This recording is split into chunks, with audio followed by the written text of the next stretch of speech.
Assalamualaikum warahmatullahi wabarakatuh. Selamat malam, kembali lagi di channel Istana Misteri. Untuk kali ini saya akan membawakan sebuah cerita dari akun Facebook bernama Melati. Kisah yang akan saya bawakan berjudul Pesugihan Penglaris Pedagang Mie Ayam. Sebelum kita lanjut ke ceritanya, jangan lupa tekan tombol like video ini, tekan tombol subscribe channel ini, dan nyalakan lonceng notifikasinya agar tidak ketinggalan cerita-cerita lainnya dari channel ini. Buat teman-teman yang ingin membaca langsung ceritanya, silahkan kunjungi link yang nanti akan saya sertakan di kolom deskripsi. Langsung saja kita masuk ke ceritanya.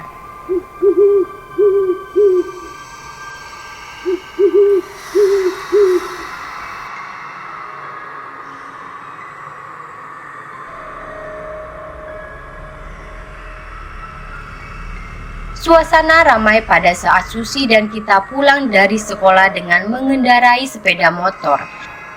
Siang itu panas menyengat tidak mereka rasakan. Yang mereka inginkan sekarang adalah mengisi perut mereka yang sudah terasa keroncongan. Kita cari makan dulu yuk, aku sudah lapar nih, ajak Susi pada sahabatnya yang bernama Kita. Boleh yuk, aku juga sudah lapar nih. Dari pagi perutku masih belum diisi. Bagaimana kalau kita makan mie ayam saja? Aku tahu tempat mie ayam yang paling enak, jawab Kita. Aku nurut sama kamu aja, balas Susi. Mereka memacu sepeda motor menuju warung penjual mie ayam mandiri yang terkenal enak. Warung tersebut selalu ramai didatangi para pengunjung. Katanya mie-nya enak dan entah kenapa para pembeli yang pernah membeli di sana selalu ingin kembali.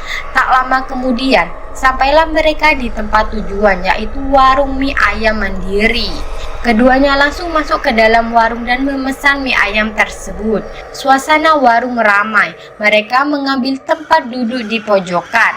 Nah, kita di sini saja ya Sus, ujar Kita. Di sana juga gak apa-apa kok, lebih adem, balas Susi. Mereka berdua pun duduk di pojokan di tempat yang mereka pilih tadi. Banyak orang ramai membeli di warung itu. Ada yang makan di sana, ada juga yang minta dibungkus untuk dibawa pulang. Duh, aku mau ke toilet dulu ya, kata Kita. Ya sudah, sana cepat, balas Susi. Oke, bentar aja kok, jawab Kita. Kita pun beranjak dari tempat duduknya menuju toilet atau kamar mandi kecil yang ada di belakang warung. Ia berjalan perlahan-lahan sambil matanya mencari-cari di mana toiletnya berada. Tiba-tiba ia melihat sebuah ruangan yang tertutup. Entah mengapa hatinya merasa penasaran dengan ruangan tersebut. Sepertinya ada sesuatu yang menarik dirinya untuk melihat ke sana. Kok aku jadi penasarannya dengan ruangan yang tertutup itu? Coba aku lihat ada apa di ruangan itu, gumam Kita. Dengan mengendap-endap Kita mengintip dari lubang kunci tersebut. Apa yang dilihatnya begitu mencengangkan. Perut Kita seperti mau muntah. Ia menutup mulutnya dengan sebelah tangannya, sementara tangan yang satunya memegang perutnya seperti menahan sesuatu. Apa yang dilihatnya sungguh di luar dugaan. Ia tidak mempercayai penglihatannya, namun kenyataannya berkata lain. Tahukah apa yang dilihat oleh Kita? Ia melihat beberapa anak kecil hanya memakai celana dalam dan telanjang dada. Mereka berada di dalam wadah besar di atas meja. Kita mengajak Susi untuk masuk ke sebuah ruangan lain. Sepertinya itu adalah ruangan untuk beristirahat para karyawan karena ada kursi dan bahkan tempat tidur. Kita berbicara di sana saja. Pak Misran berkata, terus terang apa yang kamu lihat tadi, saya mohon jangan kamu ceritakan pada siapapun. Kalau orang luar tahu, maka matilah saya. Tolong simpan rahasia ini. Kita bingung tetapi mengganggu. Saya tidak akan cerita, Pak. Saya hanya mau pulang sekarang. Pak Misran berterima kasih. Terima kasih nak, kamu boleh pulang sekarang. Kita pun keluar ruangan tersebut, diikuti pandangan yang aneh dari Pak Misran. Entah itu tatapan kecemasan atau ketakutan akan sesuatu. Aku harus pulang, lebih baik ku batalkan saja makan ini, pikir kita. Ia mendekati Susi dan berkata, "Sus, ayo kita pulang saja." Tiba-tiba perutku terasa gak enak nih. Susi yang sudah kelaparan merasa bingung. Kamu kenapa? Kita makan mie dulu deh. Ini mie ayamnya sudah siap, serunya sambil menunjuk 2 piring mie ayam di atas meja. Melihat mie ayam yang tersaji di meja, perut kita terasa diadu-adu. Aku gak jadi makan deh. Kalau kamu mau makan, makan saja, biar aku temani, kata kita. Ya gak asik dong makan sendirian. Oke, kita pulang sekarang, jawab Susi. Enggak, aku gak apa-apa kok, tiba-tiba saja selera makanku hilang. Mungkin mahku saja yang kumat, ucap kita sembari menggendeng tangan Susi dan mengajaknya keluar dari warung tersebut. Tunggu sebentar, apa kita bungkus saja mie ini? Kita bawa pulang, kan sayang bisa kita makan di rumah nanti, usul Susi. Enggak Sus, kita bayar saja, kasihan sama pedagangnya, kata kita sambil menyerahkan uang untuk membayar 2 piring pesanan mereka. Setelah itu mereka berdua langsung tancap gas menuju rumah kita. Sampai di rumah, kita langsung turun dari motor dan berlari masuk ke kamarnya, diiringi tatapan heran sahabatnya itu. Susi memang sudah biasa main ke rumah kita, sehingga tidak merasa canggung lagi di sana. Ibunya kita bertanya, "Kenapa kalian pulang cepat sekali?" Susi menjawab, "Tadi setelah buang air kecil di belakang warung." Kita mendadak ngajakin pulang. Gagal deh makannya, padahal perut sudah keroncongan, Tante.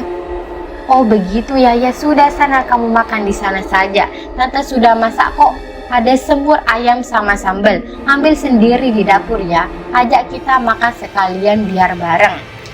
Baik, terima kasih Tante, jawab Susi sambil berjalan menuju kamar kita. Saat masuk ke kamar, ia melihat kita sedang tiduran di kasur. Ayo dong kita makan siang dulu, ibumu sudah masak yang enak, ajak Susi. Aku gak nafsu makan Sus, kamu aja deh yang makan, aku mau tidur sebentar, jawab kita. Kalau kamu gak mau makan, aku makan sendiri ya, aku sudah lapar banget, balas Susi. Kita mengganggu dan Susi pergi ke dapur untuk makan. Di dalam kamar kita merasa penasaran dengan apa yang dilihatnya tadi.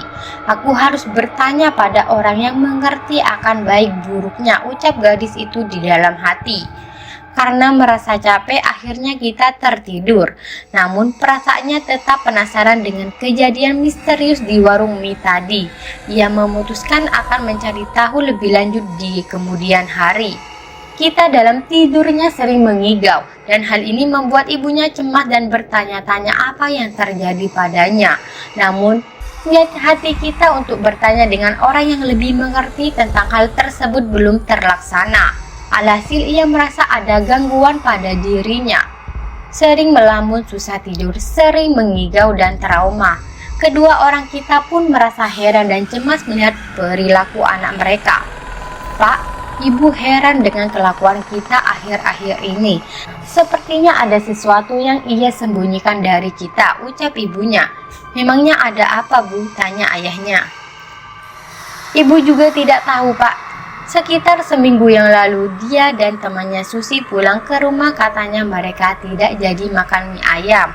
Entah kenapa, dan akhirnya hanya Susi yang makan siang di rumah, sedangkan kita tidak. Ia malah tertidur setelah pulang ke rumah, jelas ibunya. Coba ibu tanya dengan Susi, kira-kira apa yang membuat kelakuan kita berubah seperti itu? Saran ayahnya. Baiklah Pak, akan ibu tanyakan kepada Susi, siapa tahu Susi mengetahuinya, jawab ibunya. Esok harinya kita tidak masuk sekolah. Ia merasa badannya demam dan meminta ibunya untuk memberitahukan hal tersebut pada wali kelasnya, yaitu wali kelas 12 SMA Negeri 3. Bu, hari ini saya gak mau masuk sekolah ya, badan saya demam dan meriang. Ibu telepon wali kelas saya saja, beritahu bahwa saya sakit, kata kita. Baiklah nak, ibu akan telepon Bu Marlina, wakil kelasmu dulu ya. Kamu istirahat saja dulu, jawab ibunya. Kemudian ibunya kita menghubungi wali kelas kita. Bu Marlina, dan memberitahukan bahwa anaknya demam sehingga tidak dapat masuk sekolah pada hari ini. Tidak lupa juga membuat surat izin sakit untuk diserahkan nanti kepada Bu Marlina. Siang harinya, Susi datang ke rumah kita untuk membesuk dan mengetahui kondisi sahabatnya yang demam dan meriang itu. Saat tiba di rumah, ibunya kita bertanya pada Susi, "Susi, apa yang terjadi dengan kita akhir-akhir ini?" Ibu lihat dia banyak diam dan melamun. Bahkan ibu pernah mendengar dia mengigau dalam tidurnya. "Katanya kamu tahu ada apa dengan dia," kata ibunya kita. Susi gak tahu, Bu, apa sebab kita bertingkah laku demikian. Setahu Susi, kita gak pernah berbuat yang aneh-aneh, Bu, jawab Susi. "Baiklah nak, coba kamu saja yang bertanya kita mengapa akhir-akhir ini sikapnya aneh sekali," ucap ibunya kita. "Baik Bu, akan Susi coba tanyakan pada kita nanti," jawab Susi. Lalu Susi menuju kamar kita dan masuk ke dalam kamar sahabatnya itu yang sedang melamun sambil tiduran dan matanya nyalang memandang langit-langit kamar. "Gimana kabarnya? Katanya kamu demam tadi di kelas." Bu Marlina memberitahu bahwa kamu sakit dan tidak masuk sekolah, tanya Susi.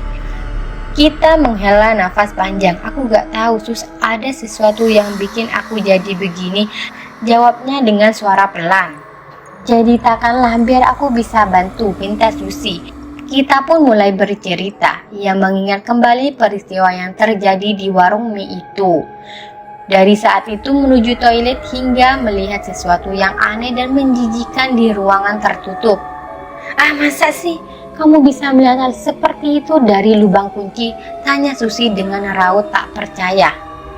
"Kamu mau percaya atau tidak terserah deh, aku sudah berkata jujur. Kalau menurutmu aku berbohongnya sudah," jawab kita dengan nada kesal. "Sus, bukan aku gak percaya, ceritamu itu aneh sekali. Tapi hari gini di zaman milenial ini masih aja ada yang praktek penglaris seperti itu," kata Susi sambil merenung. "Oh iya, yang pernah ku dengar ada sebagian orang percaya untuk memakai jin penglaris untuk membuat dagangan mereka laku.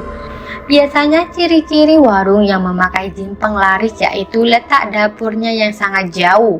Makanan yang terasa enak bila dimakan di tempat, tapi sudah dibawa pulang rasanya berbeda," lanjutnya. "Iya, aku ingin dapur mie warung itu letaknya lumayan jauh dari tempat makannya," sahut kita.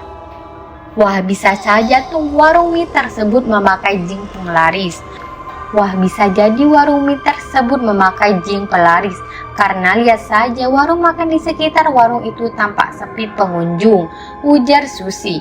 "Sepertinya kita harus melaporkan saja warung tersebut sebelum terlalu jauh beroperasi," saran Susi.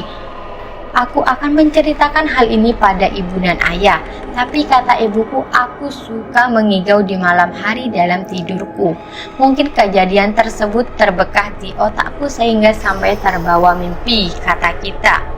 Keduanya pun keluar dari kamar kita dan menemui ibunya yang sedang menonton televisi di ruang tengah. Mereka segera menceritakan kejadian yang dialami kita yang sempat membuat gadis itu trauma. Ibunya kita kaget bukan kepalang dan langsung beristighfar, "Astagfirullahaladzim, ada-ada aja kelakuan orang yang membuat laris dagangan, tapi itu jelas-jelas salah dan menyalahi aturan agama kita. Nah, itu namanya syirik dan sangat dilarang oleh agama kita," ujar ibu kita dengan nada tegas. "Ya ibu, kita juga hampir pingsan sewaktu melihatnya," balas kita. "Ya sudah, ibu akan ceritakan sama bapakmu agar dapat ditindaklanjuti sehingga tidak lagi merugikan pembeli. Dari segi kesehatan juga tidak baik," kata ibu kita. Sore harinya ketika bapaknya pulang dari kerja, ibu dan anak tersebut menceritakan kejadian yang kita alami. Ayahnya pun kaget setengah mati. Ia tidak menyangka warung mie tersebut melakukan kegiatan yang merugikan pembeli. Ayah juga pernah merasakan makanan dari warung itu rasanya lain dan kurang enak waktu di rumah, kata bapaknya kita. "Pak, kita harus melaporkan agar warung tersebut segera ditutup. Bapak juga tidak setuju kalau warung tersebut masih beroperasi. Kasihan sama pembeli yang datang untuk membeli. Termasuk kita juga sebagai penikmat mie ayam," tambah ibu kita. Iya Bu, warung tersebut harus diberi peringatan dulu jika memang betul memakai jin penglaris. Tapi kita harus ada bukti-bukti yang kuat yang bisa kita berikan pada mereka. Kita lihat saja apakah setelah kita mengetahui praktik yang dilaksanakan pedagang tersebut berpengaruh atau tidak pada omset penjualnya, ujar ayahnya kita. Beberapa hari kemudian, kejadian aneh mulai terjadi pada diri kita setelah mengalami kejadian tersebut. Ia merasa seperti ada sesuatu yang mengikutinya. Entah apa itu, di malam harinya ketika ia tidur, ia merasa ada sosok tidak kasat mata yang memperhatikan dan mengikutinya. Suatu hari ketika tidur, kita merasa bisikan yang membuatnya terbangun. Dengan mata yang berat ia melihat bayangan hitam yang seolah-olah mengawasi dari sudut kamarnya. Kegelisahan ini membuat tidurnya tidak nyenyak dan ia mulai mengigau dalam tidurnya. Kondisi kita semakin memprihatinkan. Ia tidak bisa tidur, badannya pun semakin kurus. Ia pun mengadu kepada kedua orang tuanya tentang keadaan yang ia alami. Pak, Bu, kita mau bilang bahwa sepertinya kita diteror dan diikuti sesosok makhluk yang mungkin kita lihat waktu itu, ucapnya dengan wajah pucat. Makhluk bagaimana, Nak? Tanya ibunya dengan cemas. Kita merasa setiap kita melakukan kegiatan di dalam rumah, seperti ada bayangan hitam yang selalu mengikuti kita. Itu membuat kita selalu merasa ketakutan ketika berada di dalam rumah, jawab kita dengan suara gemetar. Ya ampun Nak, sejak kapan kamu mengalaminya? Tanya ibunya dengan nada khawatir. Sejak saat kita merasa peristiwa di warung mie itu, Bu. Sepertinya ada yang sengaja melakukan hal tersebut sama kita. Mungkin mereka tidak mau kita bersuara dan bercerita tentang sesuatu yang telah kita alami. Sesuatu yang telah kita lihat itu, ucap kita. Tentu saja Nak, tujuannya hanya ingin membuat kita bungkam saja. Nanti ayah akan panggil Pak Ustadz untuk mengusir makhluk tersebut, ujar ibunya mencoba menenangkan kita. Ayah kita segera menghubungi Pak Ustadz Romli untuk membantu mengusir makhluk tersebut. Keesokan harinya Ustadz Romli datang ke rumah kita dengan peralatan dan doa-doa yang dipersiapkan. Mereka berdua melakukan doa bersama dan membaca ayat-ayat suci Al-Quran. Jangan usik lagi anak kami. Dengan kuasa Allah, kami memohon pertolongannya, ujar Ustadz Romli dengan suara penuh keyakinan. Setelah beberapa saat, Ustadz Romli merasa kehadiran makhluk tersebut mulai menghilang. Kita pun merasa lebih tenang dan perlahan-lahan bisa tidur dengan nyenyak kembali. Amin, alhamdulillah akhirnya kita bisa tenang kembali, ucap ibu kita penuh syukur. Kita tetap harus waspada dan jangan mudah terpengaruh lagi. Bapak akan coba membuktikan bahwa warung mie ayam itu benar-benar pakai tumbal pesugihan, kata ayahnya. Pak, jangan pergi ke sana lagi. Anak kita saja diganggu sama jin penglaris tersebut, kata ibu kita dengan nada khawatir. Tenang Bu, lagian Bapak akan pergi bersama Ustadz Romli. Insya Allah Bapak tidak kenapa-napa, jawab ayah kita dengan tegas. Keesokan harinya Pak Rudi alias bapaknya kita pergi bersama Pak Romli menuju warung mie ayam miliki Pak Misran yang diduga melakukan pesugihan. Keduanya berboncengan naik motor. Di perjalanan, keduanya berbincang tentang apa yang akan mereka hadapi nanti. Maafkan saya Pak, saya heran di zaman yang serba canggih ini masih ada saja praktik pesugihan penglaris seperti itu. Nauzubillah min dzalik, demi uang seseorang tega melakukan perbuatan syirik seperti itu, ujar Ustadz Romli. Benar Pak Ustadz, rasanya tidak percaya tapi nyatanya ada. Mari kita buktikan, balas Pak Rudi. Pak Rudi memarkirkan motornya di parkiran yang penuh dengan kendaraan pembeli. Para pembeli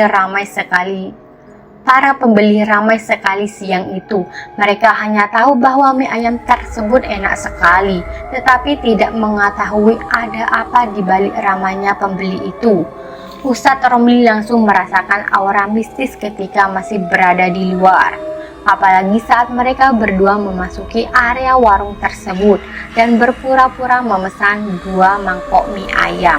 Pak Rudi, sebaiknya kita duduk di tempat yang agak sepi, ujar Ustadz Romli. Baik Pak Ustadz, kita ke sana yuk, jawab Pak Rudi sambil menunjuk tempat duduk yang terletak di ujung warung.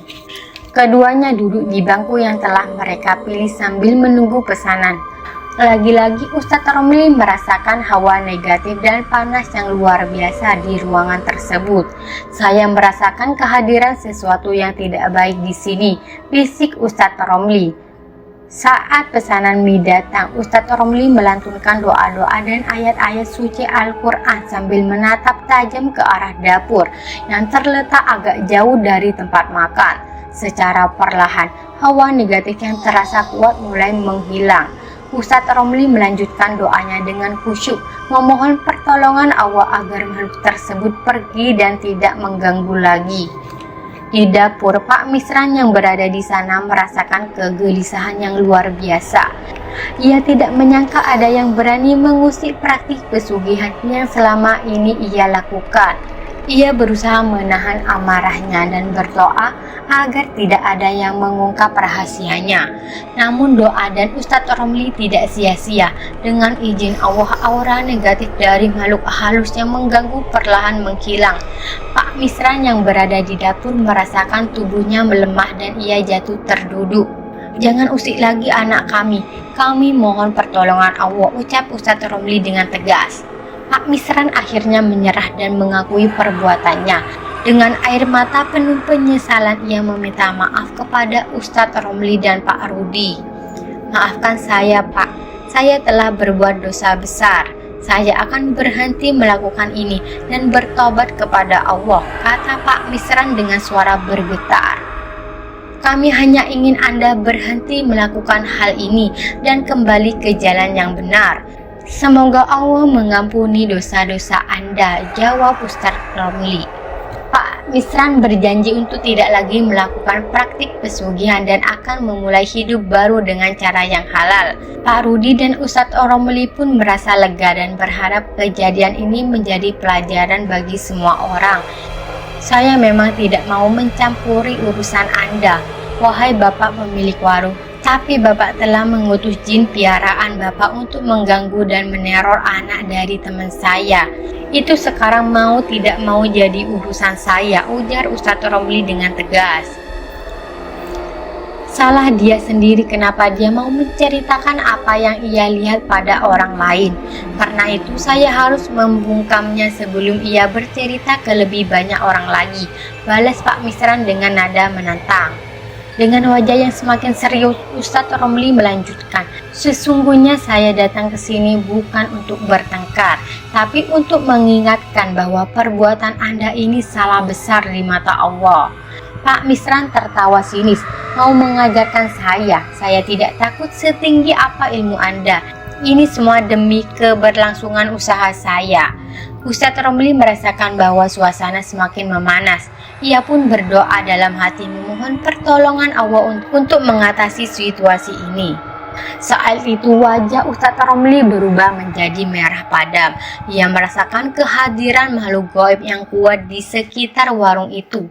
Pak Rudi, apa yang diceritakan oleh putri Anda memang terbukti. Warung mie ayam ini memakai dan memperkerjakan makhluk gaib untuk melariskan dagangannya. Dalam penglihatan batin saya tadi, ada 4 makhluk gaib yang sempat menghadang saya. Bentuknya seperti anak kecil berkepala gundul, bermata merah, dan hanya mengenakan celana dalam saja, kata Ustadz Romli. Pak Rudi menghela nafas panjang. Kalau begitu benar adanya, kasihan sama pelanggan Pak Ustadz. Sekarang apa yang harus kita lakukan? Kita akan cari cara untuk menyelesaikan ini Pak Rudi. Sekarang buang saja dulu mie ayam yang kita pesan tadi, mumpung para pelanggan sedang sibuk melayani pelanggan, jawab Ustadz Romli. Pak Rudi dan Ustadz Romli dengan hati-hati meninggalkan warung mie ayam tersebut dan menuju ke rumah Pak Rudi. Sesampai di rumah, ibu kita yang telah menunggu di teras depan segera menyambut kedatangan keduanya dengan rasa penasaran yang besar. Bagaimana Pak? Apakah benar warung yang menjual mie ayam itu menggunakan jin penglaris? Tanya ibu kita. Pak Rudi menghela nafas panjang. Benar Bu, tadi Ustadz Romli telah mencoba membuktikan dan melihat sendiri bahwa pemilik warung memang menggunakan cara-cara yang licik, yakni mengikat dirinya dengan mengadakan perjanjian dengan makhluk gaib untuk melariskan dagangannya. Ustadz Romli menambahkan, saya akan mencoba kembali berkomunikasi dengan bantuan guru saya, Pak Kiai Hashim, untuk meminta bantuan beliau menaklukkan jin penglaris itu. Insya Allah saya berjanji akan membantu menyelesaikan masalah ini. Terima kasih banyak Pak Ustadz, semoga semuanya dapat diatasi dengan cepat, jawab Pak Rudi dengan penuh harapan. Malam harinya di kediaman Ustadz Romli, angin bertiup lembut memberi rasa sejuk dan nyaman. Rumah kayu yang asri dengan taman bunga di sekelilingnya menambah suasana damai. Namun malam itu terasa berbeda. Ustadz Romli merasakan kehadiran makhluk gaib di sekeliling rumahnya. Ibu diam di tempat saja. Sepertinya ada yang sengaja mengirim piaraannya ke sini. Saya akan lihat dan coba melawannya, ujar Ustadz Romli kepada istrinya.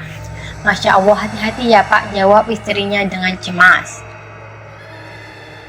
Ustadz Romli segera keluar rumah dan menuju halaman. Dalam pandangan mata batinnya, beberapa makhluk gaib mengelilinginya. Nampaknya mereka ada 8. Mukanya mereka seram sekali. Matanya merah dan kepalanya gundul. Pergi kalian dari sini. Aku tidak takut dengan kalian. Aku hanya takut kepada Allah, teriak Ustadz Romli dengan penuh keyakinan. Makhluk-makhluk gaib tersebut mencoba menyerang Ustadz Romli, namun doa dan kekuatan dari Allah membuat mereka merasakan kepanasan seperti terbakar. Mereka tidak bisa mendekati Ustadz Romli. Engkau tidak akan menang melawan kami manusia. Lebih baik kamu menyerah sekarang sebelum kami mengalahkanmu, teriak salah satu makhluk gaib. Ustadz Romli tidak gentar, ia terus mencoba doa sambil mengangkat kedua telapak tangannya. Makhluk-makhluk gaib tersebut akhirnya tidak kuat dengan kekuatan doa Ustadz Romli dan mulai menghilang satu persatu, menyerah pada kekuatan Allah yang besar. Alhamdulillah ya Allah, terima kasih atas pertolonganmu, ucap Ustadz Romli dengan penuh rasa syukur. Keesokan harinya, Ustadz Romli berencana untuk kembali bertemu dengan Pak Kiai Hashim guna meminta bantuan lebih lanjut untuk memastikan makhluk gaib tersebut tidak kembali mengganggu. Dengan penuh semangat dan keyakinan, Ustadz Romli, Pak Rudi, dan seluruh keluarga mereka bersiap untuk menyelesaikan masalah ini sampai tuntas demi kebaikan dan keamanan semua orang. Dengan nada yang putus asa, salah satu makhluk gaib itu berkata, kami mengaku kalah manusia, sekarang kami akan pergi. Kami tidak mau lagi mengikuti perintah majikan kami, izin kami pergi. Ustadz Romli menatap makhluk-makhluk gaib itu dengan tegas. Tidak sebelum kamu benar-benar berjanji untuk tidak melakukan kerjasama dengan manusia lagi dan tidak mengganggu siapapun. Jika tidak, aku tidak akan membiarkan kalian pergi. Makhluk-makhluk gaib itu nampak tertekan, namun mereka akhirnya berkata, kami berjanji tidak akan mengikuti perintah majikan kami lagi dan tidak akan mengganggu siapapun. Biarkanlah kami pergi sekarang. Baiklah, tapi dengan syarat kalian harus meninggalkan dan memutuskan ikatan pesugihan kalian dengan majikan kalian dan tidak mengganggu orang lain lagi, termasuk anak-anak yang tidak berdosa, kata Ustadz Romli tegas. Makhluk-makhluk itu mengganggu. Kami berjanji tidak akan mengikuti perintah majikan kami dan tidak akan mengganggu siapapun. Lalu mereka semua menghilang dari pandangan, meninggalkan Ustadz Romli sendirian berdiri di halaman rumahnya yang asri. Tidak ada bekas-bekas pertempuran dengan makhluk gaib tersebut. Semuanya kembali seperti semula. Hanya ada bunyi angin dan suara jangkrik yang menemani malam itu. Pak Rudi dan Ustadz Romli kembali ke rumah Pak Rudi. Keesokan harinya, hari Minggu, Pak Rudi dan keluarganya menikmati pagi dengan santai di kebun rumah mereka. Kita yang sudah tenang tidak ada lagi gangguan apapun, mengobrol dengan ibunya. Kita yang sudah tenang dan tidak ada lagi gangguan apapun, mengobrol dengan ibunya. Bagaimana Pak kelanjutan cerita pedagang mie ayam itu? Tanya kita penasaran. Kita tunggu kabar dari Ustadz Romli dulu nak, jawab Pak Rudi. Sementara itu Ustadz Romli bersiap-siap untuk menemui Pak Rudi. Di tengah perjalanan ia melihat asap hitam membumbung tebal dari sebuah warung. Ia pun penasaran dan bertanya pada orang-orang di sekitar. Sepertinya ada kebakaran ya Pak, warung siapa yang terbakar? Ada korban jiwa tidak? Namun pertanyaan tidak diindahkan karena orang-orang sibuk memadamkan api.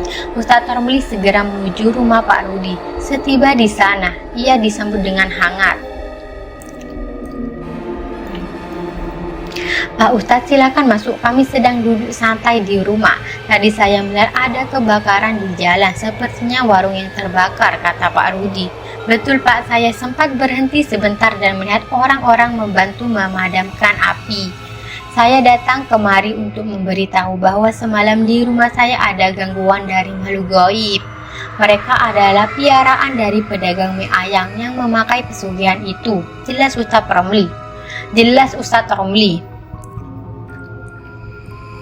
Alhamdulillah Bu, sebelum mereka pergi, saya sudah memperingatkan mereka dan memberi janji tidak akan mengikuti perintah majikan mereka lagi.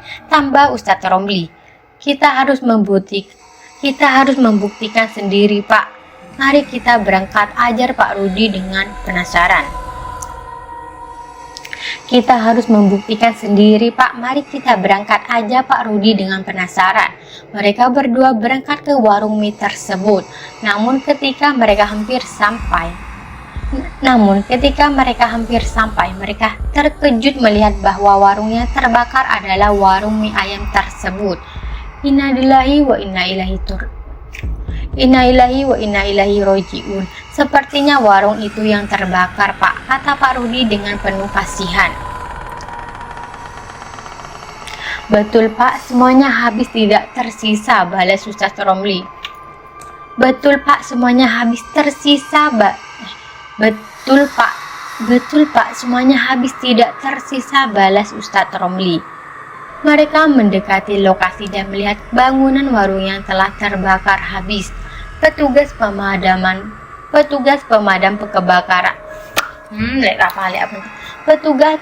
kebakaran dan warga sekitar telah berhasil memadamkan api. Namun yang tersisa hanya bau bekas terbakar dan reruntuhan.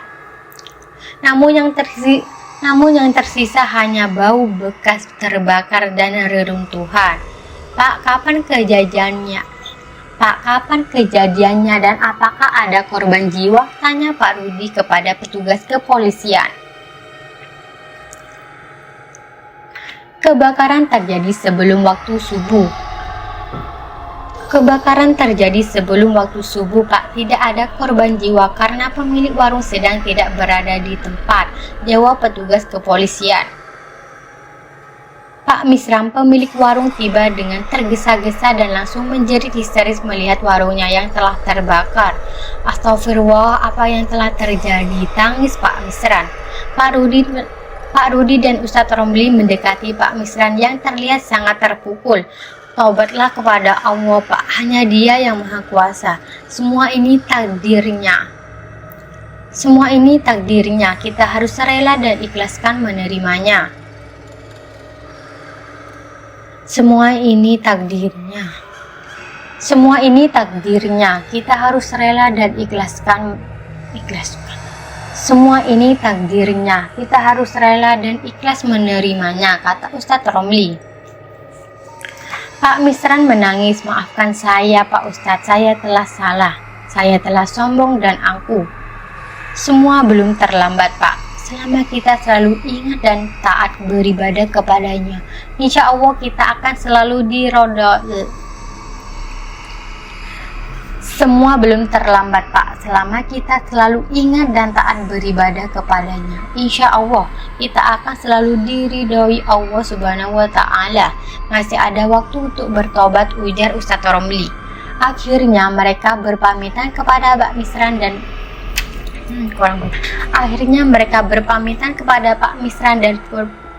Akhirnya mereka berpamitan kepada Pak Misran dan pulang ke rumah masing-masing. Pak Misran pun mulai menjalani hidup yang baru, berjualan kembali tanpa pesugihan dan benar-benar bertobat atas segala perbuatannya.